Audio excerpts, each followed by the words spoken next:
今天我们来吃一道川味浓郁的清油火锅鱼，你要不要吃鱼？要。3斤半的花鲢鱼，叫老板娘已经打整干净了，拿回来宰一下。头砍下来，去除鱼骨，鱼肉就这样打斜刀给它片成片，也可以买的时候直接叫老板娘帮忙处理好。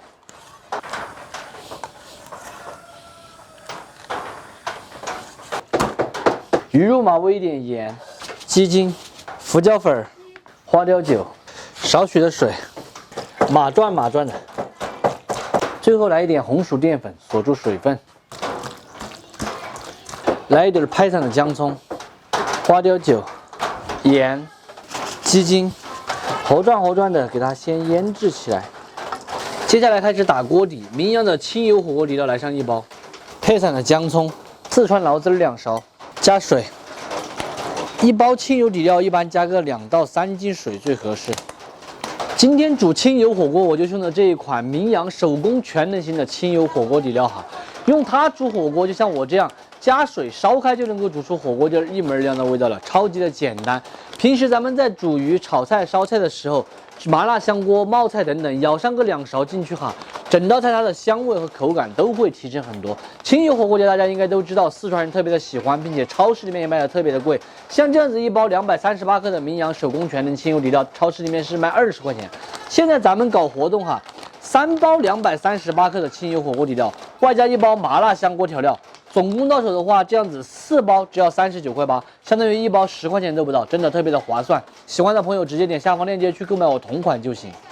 来打一个香油碟，蒜末、葱花、香菜、毛油、火锅香油，烧开后就可以涮菜了。准备各种自己喜欢吃的蔬菜，鱼头，烧油煮之后再下鱼骨，再来煮配菜。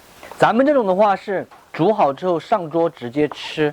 还有一种就是上桌边涮边吃的，这种叫冷锅，全部煮熟，最后再来烫一下鱼片就行了。基本上烫个几十秒就可以上桌开吃了。这种鱼片火锅，你们说安不安逸嘛？大片大片的鱼肉，想吃什么配菜，大家就可以煮什么配菜，毛肚、黄喉、黄鳝等等都能煮的哈，并不是说只能吃这个鱼。先把这个香油碟给它调转，这个鱼超级的嫩滑，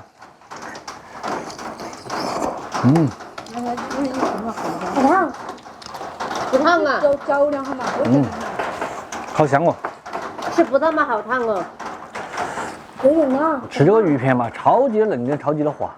其实我更爱里面的素菜，这个鱼片真的超级的又嫩又滑。哇塞，我前面会不会很水？这个为什么有丝？藕断丝连的嘛，它肯定有丝啊，没有丝就是假的藕了。我现在还丝吗？它是甜的，那烧的火都是。如果是快的话，一咬下去你就看到丝还拉出来。火锅下饭，越干越有精神。外面再下个雨哈，感觉这个雨天和吃火锅好配。